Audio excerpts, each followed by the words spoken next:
Yo, how's it going? Welcome back to another video, and today we're gonna go through a bit of news because it's never a dull moment when it comes to gaming news.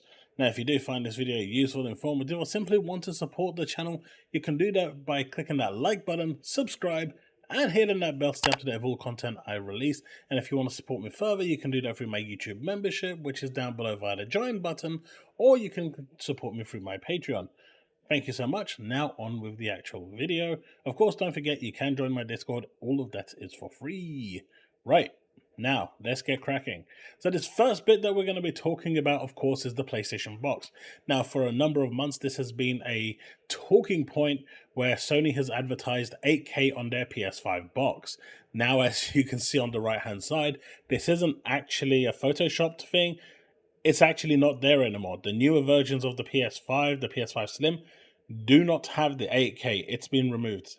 I guess they're going to put it back on the PS5 Pro. But all this tells you is that it was false advertising all the way. They said 8K, it wasn't doing 8K. You know, it's not there. So the fact is, it's gone. It's quite hilarious, but it's gone.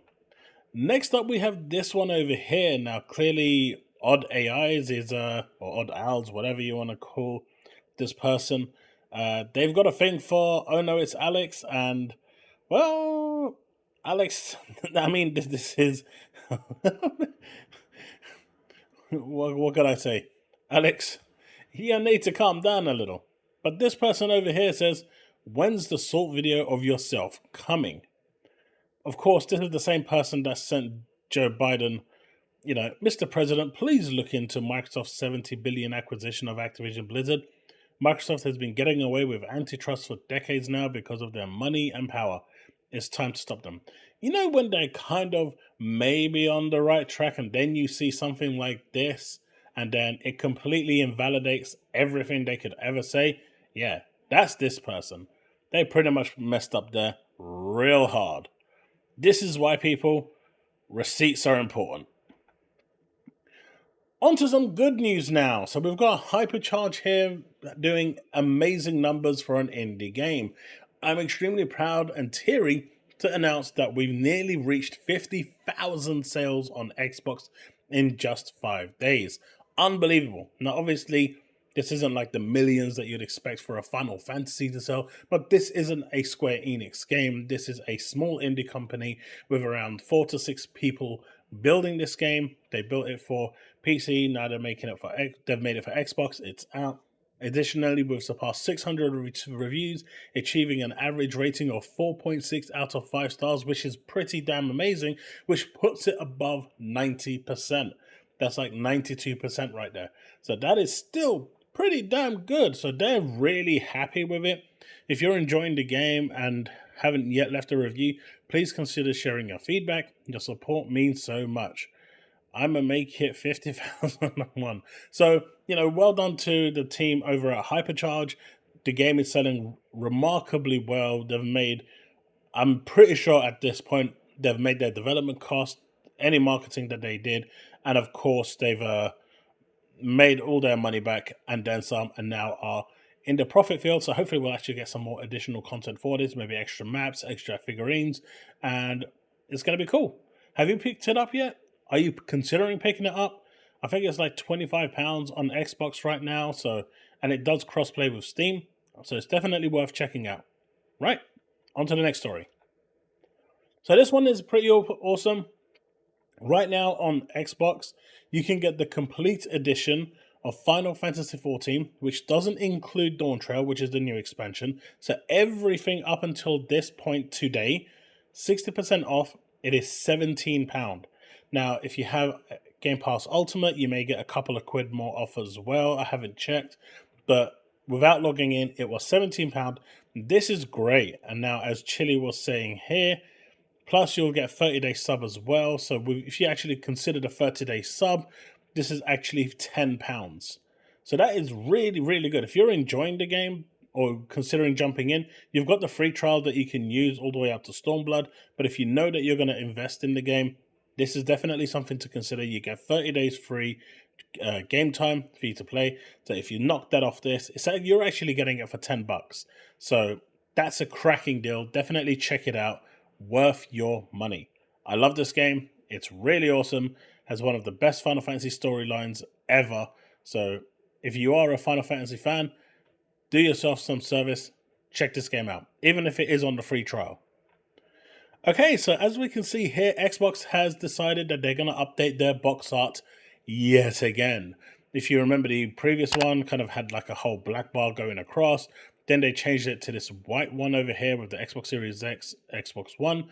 Now they've changed it yet again. Hopefully, I mean, there's not much indifference with this. They've just removed the white bar here and moved the text to the right, which honestly, this is going to potentially have some accessibility issues in my opinion, because not having a solid background, and if the background is kind of bright, it may actually cause some problems. I guess they could always put a shadow over the text or a pixel line, something to accommodate that. But overall, this is the new box art. It's coming with Kenna. This is a really good game. I know people are having mixed feelings about this. I don't know the actual price of this. It is 3 years old, and I think the biggest contention that people are having right now isn't the fact that Sony money hatted it for so long. It's the fact that it's potentially going to be full price. I don't think this game should be selling for full price. Now, I actually believe the game is very good.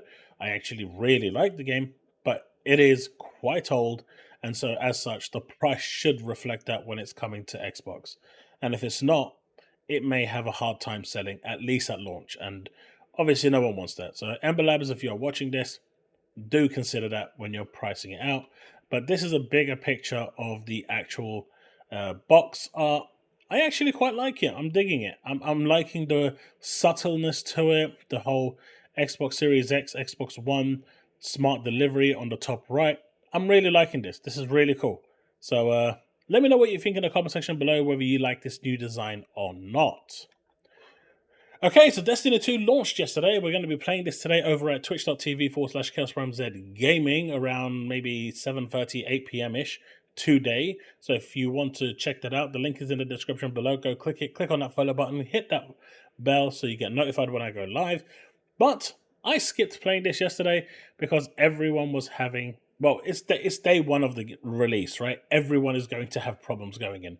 The only time they didn't have problems was when Lightfall released, and they deliberately didn't allow the PS4 users to actually preload the game. So while everyone was playing, the fan base on the PS4 basically had to start downloading.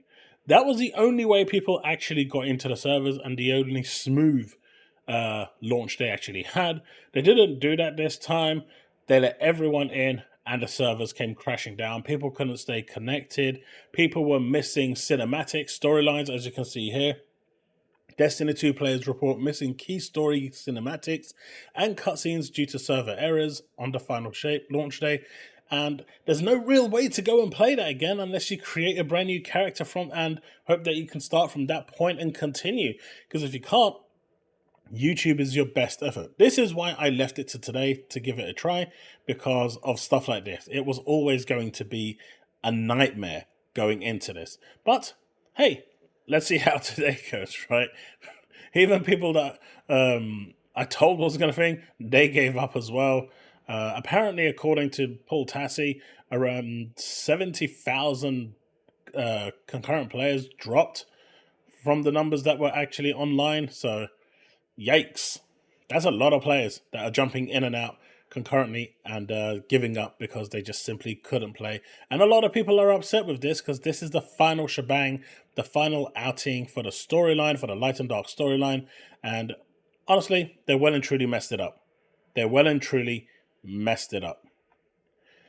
So, for those of you that haven't seen my video regarding GeForce Now, you can actually use GeForce Now on the Xbox. Go check out that video, and if you are interested in doing it. However, the NVIDIA app just got updated, and you can get 3 months of Game Pass. Now, I'm not saying that NVIDIA is making a native app for Xbox Series consoles or the next Xbox, but you can kind of see Microsoft is trying to utilize GeForce Now a lot now, and is kind of trying to push that integration with GeForce Now, because at the end of the day, NVIDIA is the one doing all the legwork, all the server work, all the everything. Yes, they're getting the games and they're getting the subscription fees, but Microsoft are basically saying, hey, we've got a really great service here.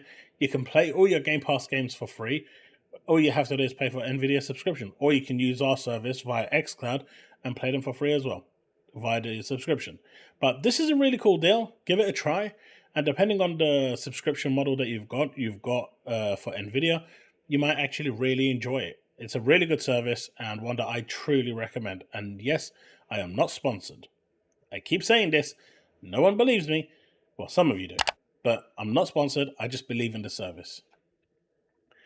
And finally, I wanted to look at this because this caught my eye and it's really interesting. Because a lot of people have been asking about Activision games dropping onto Game Pass and why it hasn't happened yet and when it's going to happen. And it's kind of interesting. Anyone else noticed that Activision's sale ends the day before Xbox's event starts? So June the 8th is when Activision's sale comes to a close. So is June the 9th the date that all ABK games drop onto Game Pass? Is that what this is signifying? I mean, it could be absolutely nothing and just be a coincidence. But honestly, this is hinting really strongly, especially with the dates, the way they're aligned, that we are going to see a massive drop of Activision games onto Game Pass. Let me know what you think in the comment section below. Let's have that discussion, and I will see you in the next one.